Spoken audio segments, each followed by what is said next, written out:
tout cet éclairage-là. Je pense que sûrement plusieurs parents veulent voir, bien sûr, c'est toutes les modélisations qui vont probablement ressortir. Je voulais aussi faire un petit retour sur les questions que j'avais reçues.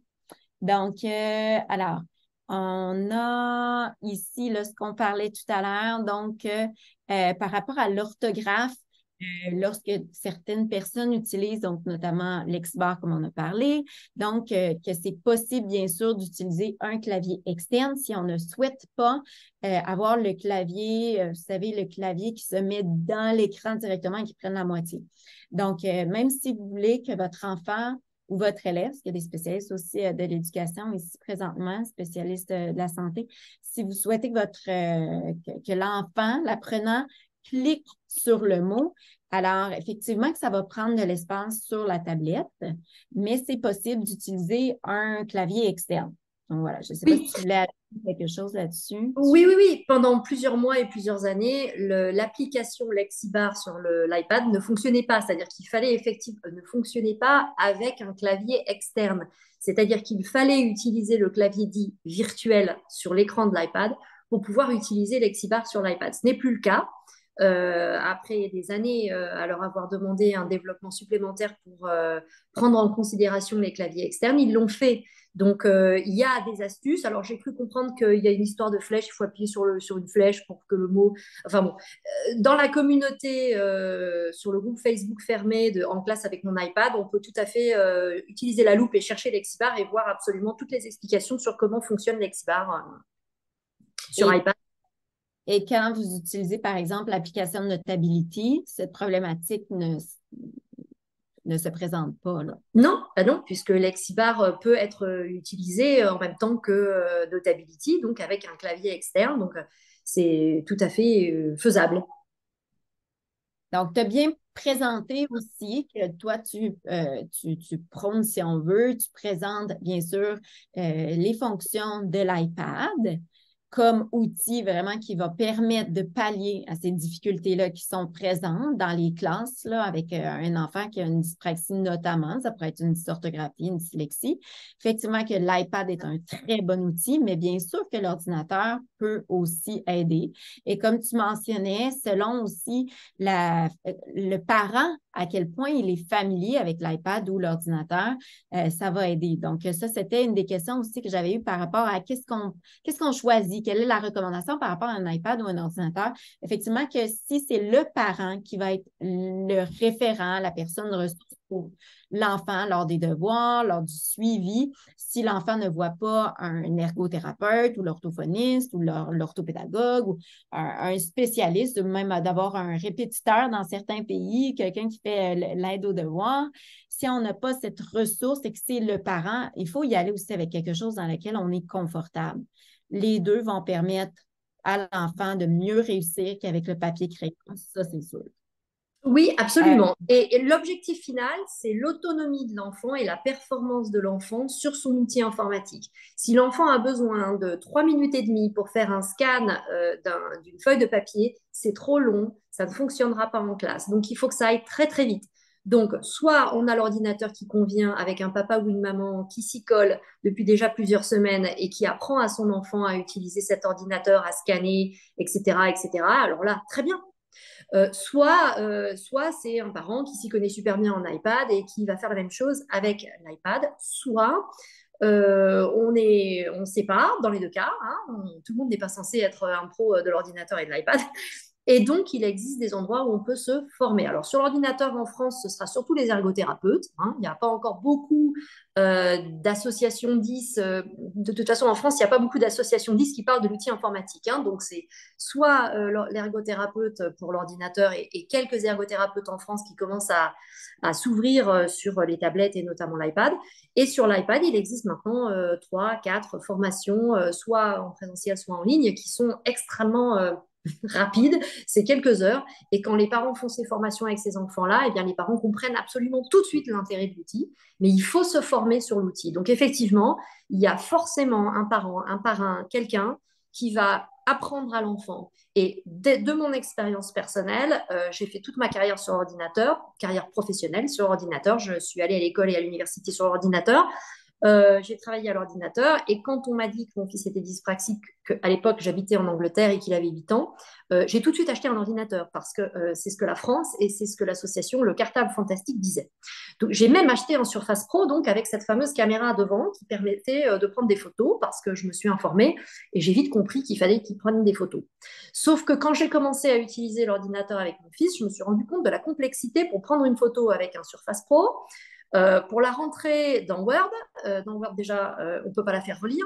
Dans OneNote, à l'époque, on ne pouvait pas la faire relire parce qu'il n'y avait pas de Wi-Fi. Donc, je me suis dit, bon, ça va être très compliqué. Donc, j'ai finalement choisi un iPad, alors qu'à l'origine, j'étais contre les appareils Apple pour toutes les raisons qu'on connaît. Hein. C'est du divertissement, c'est cher, c'est fermé, on ne pouvait même pas faire passer des fichiers à l'époque, etc. Et pourtant, c'est l'outil qui a sauvé l'éducation de mon fils à l'école primaire. Parce qu'on a patiné avec l'ordinateur. On a commencé par un ordinateur de type MDPH sans caméra. J'ai acheté un Surface Pro, on a patiné pareil. Et pourtant, je suis une geek. Je suis allée sur tous les groupes Facebook pour bien apprendre à utiliser le Surface Pro pour les 10. Et malgré tout, j'ai trouvé que ça ne fonctionnait pas en classe. Ça n'est pas assez rapide. Et alors que des élèves de 6 ans, aujourd'hui, en CP, utilisent un iPad et ils font absolument tout comme les autres. Ouais, Voilà, tout c'est à mon fait. expérience personnelle. Hein. Ouais, ben écoute, moi, Magali, de toute façon, toi, tu sais, nous, on fait ça aussi, cet accompagnement-là, alors que ce soit à des parents ou que ce soit avec les enfants, on fait en individuel, bien sûr, des suivis pour que l'enfant utilise l'ordinateur avec ou sans un logiciel. Donc, bien sûr que nous, quand on voit que l'enfant a un diagnostic ou que très, très fortement, en tout cas, quand des fois, c'est pas possible dans certains pays où on est d'avoir une évaluation, mais qu'on voit avec la résistance de nos interventions qu'il y a très possiblement une hypothèse d'un trouble d'apprentissage, on recommande un ordinateur où là, maintenant, tu vois de plus en plus, je vais être à même à proposer, bien sûr, l'iPad. Et c'est pour ça cette importance de sensibiliser à cet outil-là, parce que même nous qui sommes des professionnels dans les apprentissages avec des élèves qui ont des difficultés ou des troubles d'apprentissage, on ne parle pas beaucoup d'iPad. Ben Vraiment non. pas. Et je suis très, très contente de t'avoir écouté aujourd'hui et d'en faire bénéficier à tous ces parents et professionnels parce que effectivement que c'est un outil qui a plusieurs avantages. Je pense notamment à, alors moi, je me rappelle à certains enfants, par exemple, que oui, là, je voyais la pertinence avec de l'autisme notamment, et parce que tu as cette belle protection, que ce soit d'une dyspraxie ou en tout cas, cette protection de l'outil qui est vraiment ben, beaucoup mieux, en plus, plus efficace sur un iPad que sur un ordinateur. Là. Ça, je me rappelle très bien. Et oui, L'iPad, ça simple va. en oui, ils valent ça. Donc, ça, c'est vrai. Après, nous, tous nos élèves qu'on a, effectivement, en ce moment, c'est beaucoup des ordinateurs, mais je pense que, bon, là, avec la Belgique, on se rapproche. On a une orthopédagogue maintenant qui travaille avec nous, qui est de Belgique, Marie, et elle qui est aussi familière. Est-ce que tu vas nous parler de Notability? Et effectivement, que c'est ce qu'on dit aussi aux parents, c'est que c'est un processus un peu à long terme, dans le sens où seulement d'avoir l'outil informatique ne va pas être suffisant. Ce n'est pas une baguette magique. Il faut se familiariser à l'outil. Il faut faire ensuite, une fois qu'on comprend bien comment s'en servir, il faut le faire au travers de notre tâche. Et c'est là qu'on va gagner en rapidité et qu'on va pouvoir pallier à nos difficultés et suivre le rythme dans la classe et, bon, les évaluations. Chez l'équipe d'EDR, on donne les formations de l'Exbar. Donc, c'est pour ça que c'est sûr on est très familier avec cet outil-là et c'est ce qu'on dit toujours dans les formations.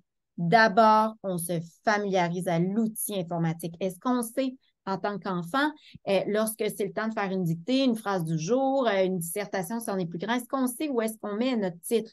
Est-ce qu'on a des documents déjà ouverts, pré-ouverts, en tout cas avoir pris une longueur d'avance? Parce que si c'est long de l'ouvrir, en plus, des fois, les ordinateurs, quand c'est pas Et Mac, des fois, c'est long. Est-ce que tu voilà. sais? Voilà. Donc, c'est vrai qu'il y a ce côté-là qui facilite qu'avec l'iPad, je pense que c'est beaucoup plus rapide. On va sur notre application. Donc, il y a ce côté-là qu'il faut penser dans notre dynamique de classe, la gestion de classe. C'est sûr que les enseignants vont être encore beaucoup plus ouverts à ce que votre enfant ou votre élève utilise cet outil-là en classe s'il va vite, dans le sens où l'enfant est autonome, l'enfant est capable de suivre. Si on lui dit oui, oui, ça va lui changer la vie, ça va être beaucoup mieux, mais qu'il ne sait pas s'en servir, c'est pas le temps Exactement. encore. C'est ça qu'ils vont vous dire. Il faut que tu Exactement. sois Et l'autre point, que ce soit un ordinateur ou un iPad, et d'où l'intérêt d'agir vite et de mettre en place l'outil informatique rapidement, il ne faut pas hésiter trop longtemps, c'est l'aspect du regard de l'autre. Donc, on s'aperçoit qu'il y a des parents qui pensent que, mais non, ça va aller, en tout cas à l'école primaire, il n'y a pas besoin parce que les enseignants sont gentils, ils font plein d'adaptations pour mon enfant, ça fonctionne très bien. Et puis en sixième, patatrac, parce que il y a 7 enseignants, il n'y en a aucun qui fait des adaptations et l'enfant est en échec scolaire. Et là, on va réfléchir à l'outil informatique, sauf que là, il faudra 1 an ou 2 à l'enfant déjà pour devenir autonome sur son outil informatique. Et aussi, il va falloir qu'il le sorte, son outil informatique, devant des adolescents.